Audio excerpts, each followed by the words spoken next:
के साथ में और हम आप लिए लेके आ रहे लगातार इंग्लिश के क्लासेस इसी चैनल पे। ठीक है, बहुत सारे बच्चों ने पढ़ना शुरू कर दिया होगा, अच्छे से प्रॉपर नोट्स बना रहे होंगे और रोज का रोज रिवीजन कर रहे होंगे। ठीक, आज उन्हीं बच्चों का, जो बच्चे अभी तक पढ़ रहे हैं मतलब इस चैनल से, उन बच्चों का 3rd चैप्टर जिनने नहीं पढ़ना शुरू किया वो आज जाके पहले बाकी वीडियोस देखें, बाकी क्लास लें और उसके बाद में यहाँ से स्टार्ट कर लें।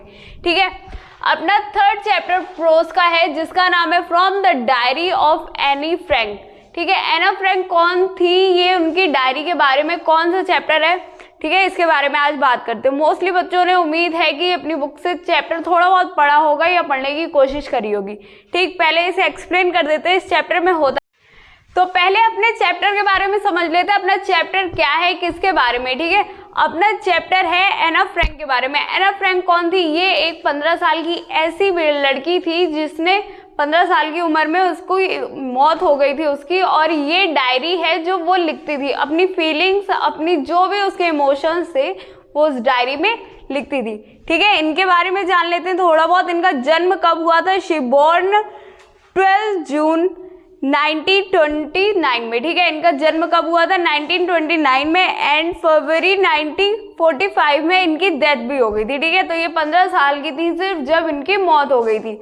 क्या हुआ था ये भी जान लेते हैं। ये एक ऐसी स्टोरी है, ये एक जगह रहती थी, कहाँ रहती थी वो भी देख लेते हैं। Birth place in Germany. ठीक, ये जर्मनी में रहती थी, इन्हें वहां पे एक वॉर चल रही थी जिसके कारण इन्हें वहां से भागना पड़ा है पूरी फैमिली के साथ में, और कुछ अपने फैमिली फ्रेंड के साथ में ये दूसरे देश में शिफ्ट हो गई। वहां पे इन्हें लगभग 5-6 साल छुप के रहना पड़ा, कभी ऑफिस छुप के रहती थी या कभी कहीं ये छुप के अपना जीवन काट रही थी। फिर एक दिन होता क्या है, एक जो मतलब वहाँ के कैंप्स चल रहे थे, ब्राजील बेंसन कैंप चल रहे थे, वहाँ पे इन्हें बुलाया जाता है कि आपको सेफली आपके घर पहुँचाया जाएगा। और वहाँ पे क्या होता है, वहाँ पे जितने भी इन्हीं की तरह छुपे हुए लोग थे या बाहर देश से आए हुए जो लोग थे उन्हें मार दिया जाता है, गोलियों से भून दिया जाता है। ठीक है, तो ये थी हमारी स्टोरी। ठीक, होता क्या है, ये एक फादर हैं जो इनके फादर हैं, उनको एक डायरी मिलती है।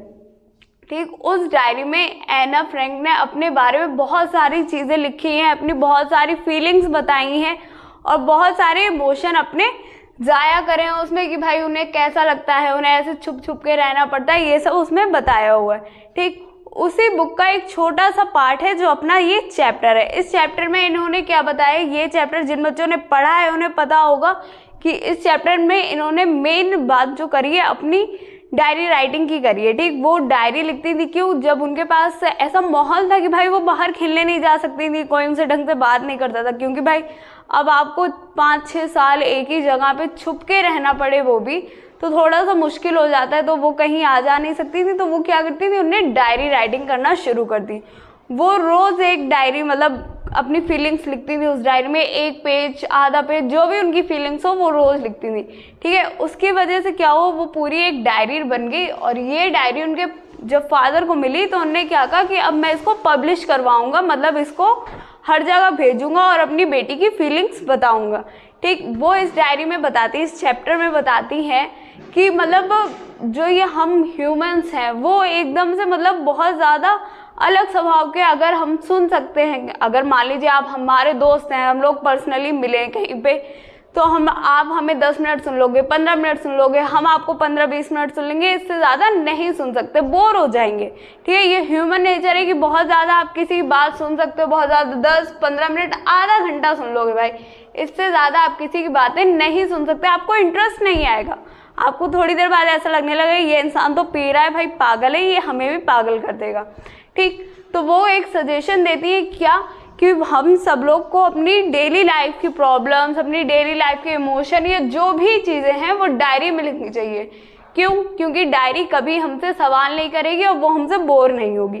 ठीक, उसके जो भी इमोशंस होते थे वो क्या करती थी, अपनी डायरी में लिखती थी, और उसके बाद उन्हें काफ़ी अच्छा महसूस होता था कि उन्हें ऐसा लगता था कि शायद ये मेरा दोस्त है, ये मेरे बेस्ट फ्रेंड है, मैंने इसे सब बता दिया और मेरी बात सीक्रेट भी रहेगी और कहीं मुझे कोई दिक्कत भी नहीं होगी कि भाई ये बात यहाँ पहुँच गई, वहाँ पहुँच गई, या मुझे कोई बात बताते हुए उसे झिझक भी नहीं होगी।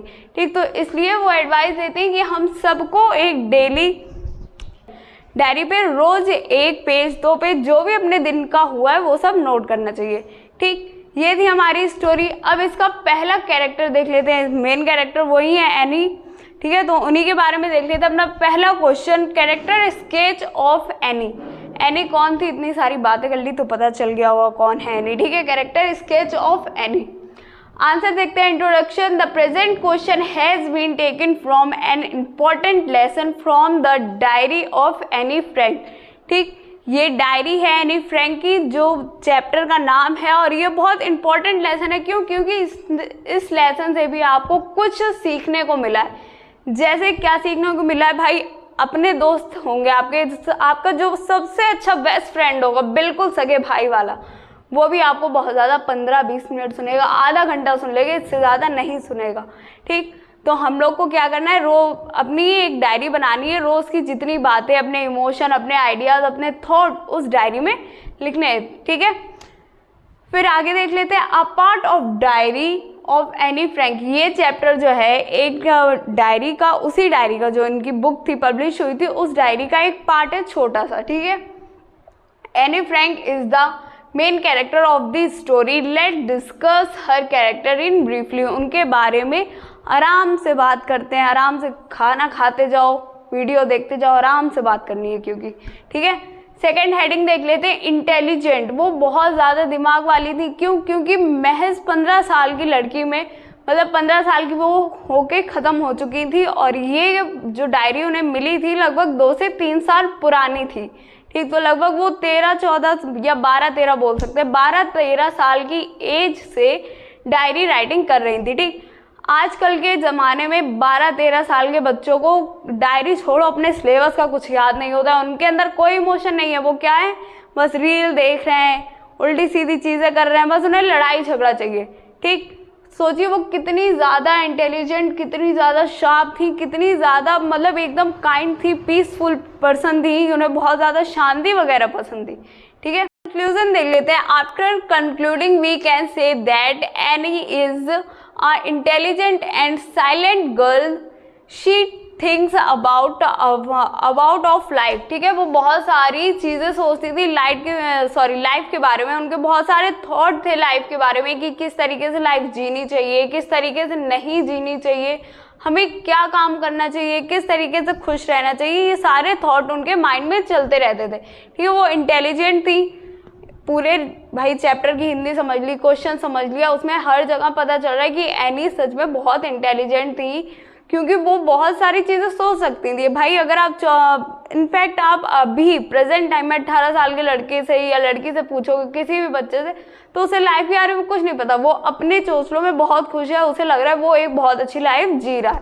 ठीक है, तो अगर यहाँ पे ये 15 साल की एज में इतना सब कुछ सोच रही है, तो सच में ये बहुत ज़्यादा इंटेलिजेंट थी।